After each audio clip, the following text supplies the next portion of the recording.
Hey, welcome to the Thriving Minds podcast with your host, Walter Parada, where we strive to provide you with empowering talks so you can live to thrive. So let's get in the right frame of mind and focus on the things within our control. So today's episode, we'll be talking about learned behaviors. So behaviors are the way in which we act and conduct ourselves. It is a response to a particular situation or something that triggers us. How we behave affects how things unfold. That determines the outcome. The better that we behave, the better chance we have at handling things well. It's not so much that things go our way, but how we choose to respond to what we experience. You know, the legendary boxer Mike Tyson says, everybody has a plan until they get punched in the mouth. And that's really interesting because that makes a lot of sense. That's where you find out how well you're going to handle things, where it just rocks your world when things you did not anticipate go wrong. So we don't generally plan on experiencing setbacks unless all confidence has just been crushed. But there's going to be times where we are going to experience that. We can either behave in a manner that chooses to rise up to the challenges that are presented in front of us, or we can surrender. Life can be seen as how we respond, which comes from how we behave. Some of the behaviors that we display are because they're instinctive. So they're already kind of ingrained into us, such as the fight or flight response, the wanting to survive, and we'll do what's necessary to keep on surviving. And some other behaviors that we do display is because we've adopted them. And we learn them through most likely what we see others doing. Our ability to learn is what can improve our lives because it can mean better handling certain situations, like responding calmly in a time of crisis instead of panicking. Or we can learn bad behaviors many times from what we see others doing. Whatever person or people that we gravitate towards, look up to, admire, or even a level of authority figure is what we tend to emulate. The company that we keep is what really drives home many behaviors, whether good or bad. Those little things are what sneak into our lives that change us without us really seeing the difference. So if people that I most associate with complain much of the time, then so will I, because it's a common thing that is shared amongst the group. And this can lead into what's called learned helplessness, where negativity and uncontrollable things makes one stop trying to change their circumstances, even when they can do something about it. The focus on the uncontrollable things and on what is too hard gives off that feeling of, why bother trying? That the hole is too deep to get out of. This creates a sense of suppression of emotions and a loss of power that can lead into an all or nothing approach. That sense of belief or lack of what's possible is ready to give up at a moment's notice. That when things are difficult or any resistance is felt, it means it's not possible. Learned helplessness can be picked up in many different ways, but what is common in people picking it up are when things are not easy, that uncomfortableness has not been worked through to try to get better, to find a way to make progress. Sometimes people might talk down to a person that cripples their confidence, that leads to negative self-talk, that they're not worthy. This can make it feel like they're the victim, and the more time goes on, the greater that feeling becomes. This can lead to others giving them attention and sympathy, which is not helping them out. Being the victim can make that attention feel validating because it provides a level of comfort. But the opposite can be learned, which is learned optimism. And this is rooted in positive thinking, where instead of seeing things as an all or nothing approach, it's about making progress. That adversity, challenges, and setbacks are opportunities to get better. That for one to get stronger, it involves experiencing stress. At times we might think about how rosy things can be, but the reality is that the road that we all travel is going to be bumpy. And that optimism can help us stay focused on the things within our control. It's not being worried about the things outside of your control, because it does not contribute to giving your best. And in fact, it just damages your confidence. It is knowing that things will be difficult to handle at times, but that optimism that is learned keeps you composed enough to stick with things. It's still natural to have that sense of, I lost again, or I came up short again. And that optimism fuels that self-talk to empower you to rebound and tell yourself, I figured out what I need to do better next time. Or saying, I'll find a way to overcome this setback. This helps you harness that power that you have. And once you choose to use it, you'll realize how much more is possible by focusing on the progress that you can make. The great thing about our behaviors is that we can change them for the better. If learned helplessness is something that you may be struggling with, surrounding yourself with others who are uplifting and focused on what can be done instead of what can't, these are great starting points. Gravitate towards them. Their energy and behaviors are eventually going to rub off onto you, where instead of complaining about a situation, the focus is about, okay, what's the solutions to it? If we have time to worry about things, then we better make the time to do something about it. If not, then it must not be that important. And it creates a greater sense of feeling helpless. So reducing that amount of negativity that is said out loud is also a great way to leave behind feeling helpless. It's almost like there's no way to get that negativity going where you don't allow that momentum to be built. You're still going to experience negative thoughts, but not saying it out loud takes away its power.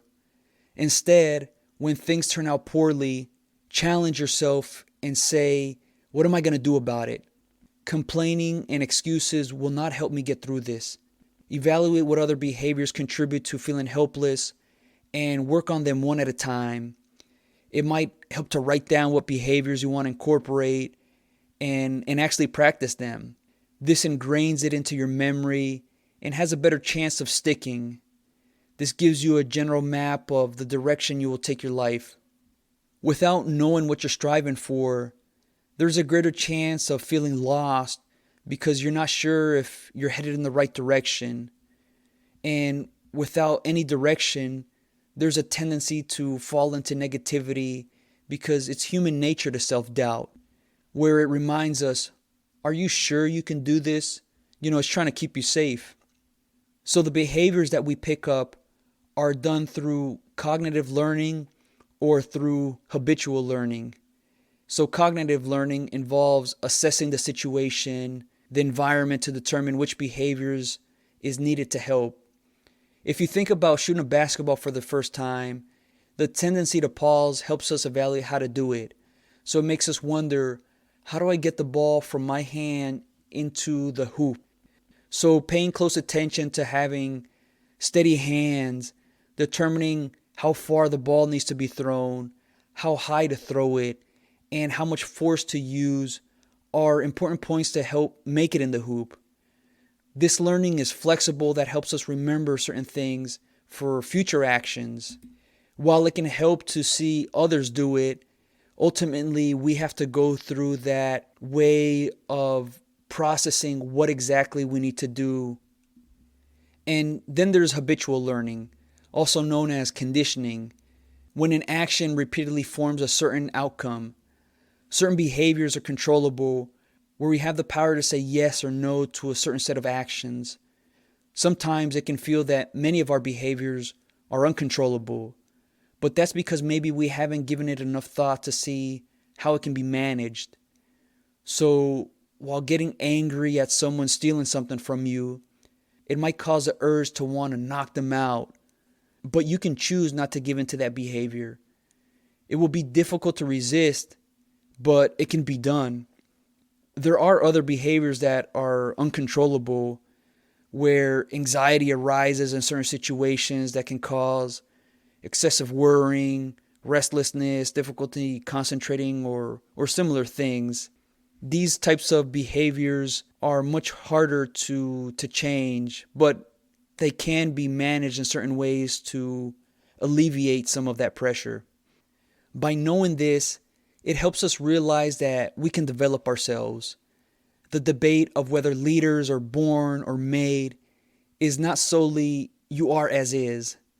Some people do inherit some traits that great leaders show, but that does not mean that they will. And some people may not be gifted with certain traits, but they can certainly develop them. Watching how others lead are great examples of what one wants to incorporate and what to avoid. Many things can be learned from great leaders on how to manage difficult times and learning from their errors. But also learning from bad leaders is also a huge advantage. Having the ability to recognize how not to lead points out what things you should avoid. There are some great leaders who've developed themselves and things were not just given to them. Some examples include Dale Carnegie, who came from a poor upbringing and led the steel expansion in the late 19th century to become one of the richest men at the time. His work ethic and curiosity led him to figure things out, looking for specific things to make one move after another that just built on each other. Or if you look at Dave Thomas, who founded the hamburger chain restaurant Wendy's, he never knew his birth mother, he was adopted, and he worked at a very young age, so he wasn't afforded all these different resources. He eventually went on to serve in the army and then took over running a KFC, which he bought and sold, and this allowed him to start up Wendy's. Both Dale Carnegie and Dave Thomas' story shows us that we can work ourselves into what we're striving for with enough commitment that we don't need all these different resources to be afforded certain opportunities, that their experience along the way has developed them, and we can look to them as examples of we can do the same in our own manner. This goes beyond leadership, so we can develop our intelligence, our creativity, our ability to handle difficult moments. Somewhere along the line, those that have risen to become leaders had enough initiative to explore the curiosity. I think many of us naturally wonder about many different things, so when it comes to somebody in a leadership position or a position of authority, it doesn't mean that they know it all or what they're doing is a good idea. It's important to question how things are done and how people behave. Simply because someone is in a position of power does not mean that they are doing a good or even a decent job at it. We all have the power to look and see what's really going on. If things make you pause or hesitate for whatever reason, that's a good sign of curiosity, that you're able to stop and think about what's really going on. These people like Dale Carnegie and Dave Thomas probably thought to themselves, you know what? I could do this. I see an opportunity and I'm going to work myself into it.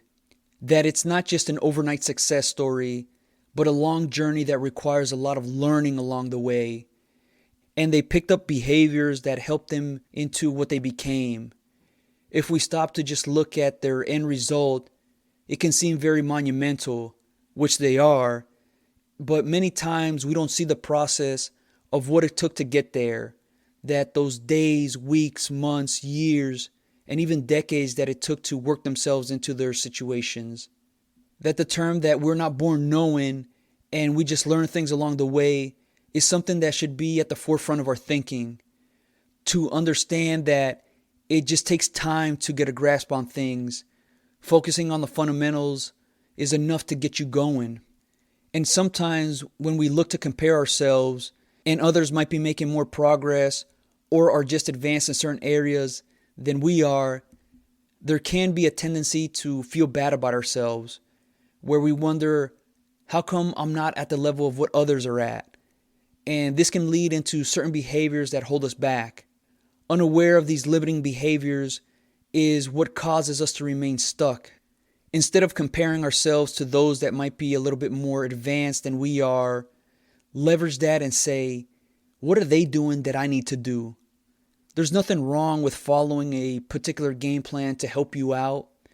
And when you start to learn about the behaviors, those people that are really good at what they do, you're probably going to find out that they just have an incredible focused attitude that is built on a strong work ethic, that they're constantly looking to challenge and improve themselves, look to see how they prepare for what they do, looking at how they respond to adversity and failure, but also how they handle their success as well. There's a tendency for these individuals to be more accountable for themselves, and they probably have a self-starter attitude. One of Michael Jordan and Scottie Pippen's teammates noticed that when practice began, the head coach Phil Jackson would have his meeting with the players of what they're going to focus on that day. And right after that, everybody goes into their warming up routine, but Michael and Scottie would go directly into the locker room. And what they did was that they got treatment for the recovery of the workout that they already did. They already were in the facility 3 hours prior, getting their workouts in. So by being able to look at those that produce great results, we can see the foundation that they laid that might help us out. We can emulate those strong behaviors. Many times that term that's used in sports where they talk about a player with a high level of composure, they might reference them as having ice water in their veins where the moment does not become too big for them.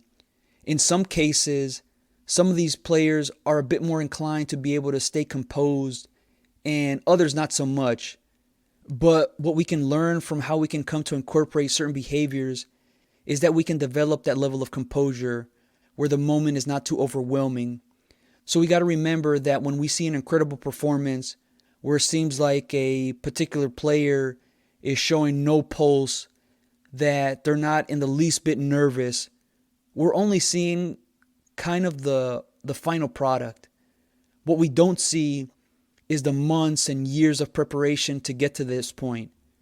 That the practice times, the training sessions, and the games that they actually fell short in are not seen, or maybe they're forgotten about, so we might automatically think that they're just naturally able to handle all this pressure. But they've actually developed themselves through all that preparation for that moment that they flourished in. And it's really interesting to see how just modifying our behaviors a little bit can make such a big difference. The University of Alabama football team brought in an incredible consultant in Trevor Moward, who helped players and coaches understand to stop saying negative things out loud because it ultimately perpetuates it. That saying it out loud makes your mind more focused on it because the words that we say are 4 to 7 times stronger than if we think it. So when a bad play happens or somebody just made a mistake, instead of saying, we're going to lose or here we go again, that is the time to just not say anything negative. That you don't have to say so much anything positive, but just not saying those self-defeating thoughts out loud helps you limit your mind from focusing on the bad things that could happen. So it's about resetting and refocusing on the next play. It's knowing that what happened in the past, you can't change. So you might as well focus on your behaviors and actions that's going to be the difference going forward. And our behaviors are a predictor of our future. They signal where our focus and energy are going to, so we might as well focus ourselves on improving our behaviors and maintaining those good ones. I love exploring setbacks and failures that we all experience because it tells more about a person and how they're willing to respond in those adverse moments a lot more than those moments of success.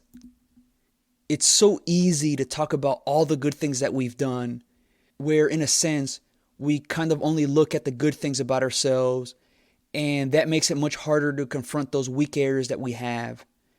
And this makes coming up short a lot harder to deal with because we haven't accustomed ourselves to both ends of the spectrum, where if you can take the good along with the bad, you're a lot more balanced. That keeps you even keeled. So when those good moments do happen, you're able to stay grounded and say, it could have gone the other way. But when those bad moments happen, you still take that same approach saying, well, a few things were the difference and I just need to behave better or do something better to where it tips the scale in the other direction. Since we know that our behaviors affect others, we should be more conscious of ourselves, not to the point where I need to conform who I am, but I can leverage my best traits and behaviors, and how can I improve those weak areas. In highly competitive situations, it's very natural to feel disappointment and anger when the team loses, and this might be displayed in a very harsh manner. So in a team environment, those in a leadership role, it's very tempting to want to yell at everybody for needing to do this better or that you weren't prepared enough.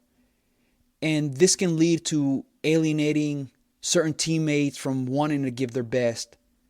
Some are probably going to respond very well to this tactic, but it becomes about doing things out of fear in a sense. While there might be a time to be hard on a team that you're leading if the team was not prepared enough, but if they were and they gave it their all, what more can you really ask for? A great leader in a situation like this would reflect to see what they could have done better, how they could have given their team a better chance at performing well. By having enough of this awareness of oneself, it can trickle down to everybody else's thinking, where those that look up to this leader and see them handling in that type of manner, they might also do the same, where they can say, what do I need to do better? How can I be my best for the next time? So that yelling tactic might work in the short term, but this more reflective period of displaying model behavior can be so much more sustainable to nurturing people's initiative and accountability for themselves. Sometimes we forget about how we behave affects other people's response, that we need to communicate by more than just words, but in how we handle ourselves. I can remember there was a time when I was a kid, my mom was angry at the time and she was on the phone and she slams it and she says a very nasty word in Spanish, and I immediately shouted out with my fist in the air, and she immediately corrects me. And, I said it almost in a way to mock her, but ultimately what I did was setting that behavior up later on. So if I get upset, I'm more likely to do the same thing. She realized that she needs to be careful in how she behaves because I'm going to emulate those same things. So many of the behaviors that we display ourselves, we've learned them through how others reacted or responded in those types of situations. Through imprinting them as how we've been shaped, where we mirror them in some way with our own twist. In big moments that shape what route is taken, see how those who influence you handle themselves, because they're going to have a big impact on how you carry yourself.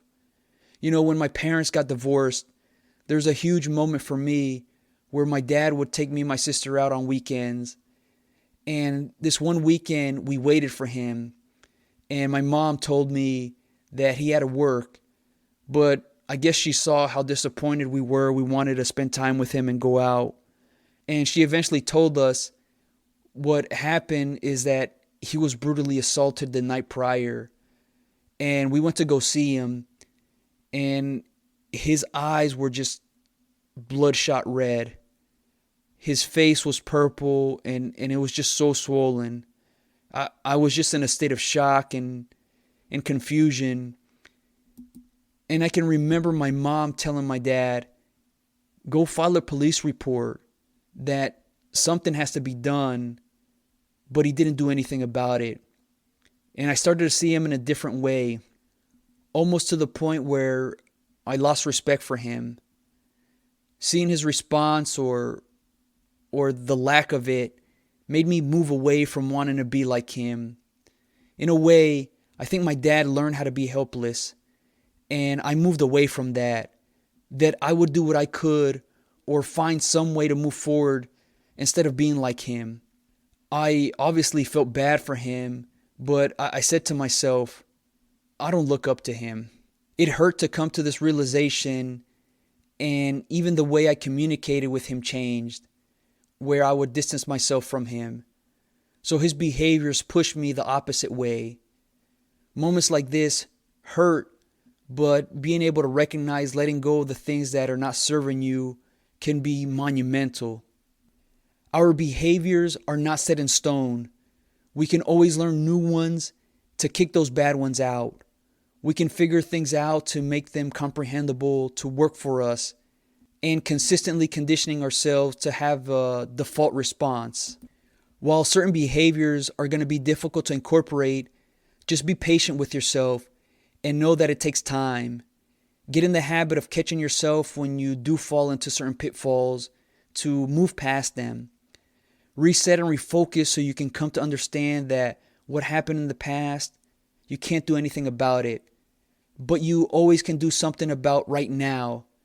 Sometimes it hurts if you realize that those that influenced you are not helping you, where it's almost like that trust has been broken. But find a way to motivate you to be better. That we can teach ourselves to be our own role models. We don't need to rely on someone else to be that for us. Our behaviors decide our future, so let's ensure we behave in a manner that solidifies that. I hope you all enjoyed this episode. If you're interested in more topics like this, become a member at www.thrivingminds.live. It's your personal development resource to help you work through things to get better. All right, until next time.